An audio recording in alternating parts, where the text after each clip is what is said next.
Mahal kita, oo, mahal kita. Masaya ako pag kasama ka. Sabi ko sa sarili ko, baka ikaw na yung hinihiling ko kay Bathala. Nagbubulag-bulagan ako sa mga napansin ko. Ramdam kong maraming nagbago sa nararamdaman mo. Binalibaliwala ko lahat ng nakita at iniisip ko. Palagi naman tayong magkasama, di ba? Pero bakit ramdam kong wala ka? Nasasaktan ang puso ng di sinasadya. Di ko alam kung bakit at paano.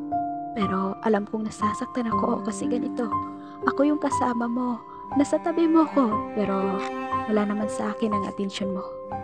Ako yung nandito na binabaliwala mo. Ako yung kasama mo. Pero nasa iba ang puso't isip mo. Ako ang nandito palagi para sa'yo. Pero iba pa rin pala ang hinahanap mo. Sinubukan kong baliwalain. Pero ang hirap pa na talaga tanggapin. Na ako yung nandito, pero iba pa rin ang iyong hangarin.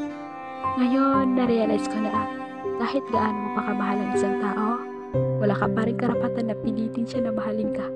Wala kang karapatang pilitin siya na piliin ka.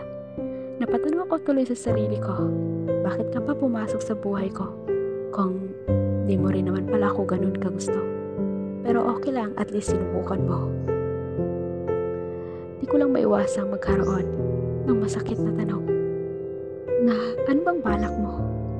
Bakit ka pumasok sa buhay ako? Para ba saktan ako? Kung yun ang motibo mo, good job. Nagawa mo.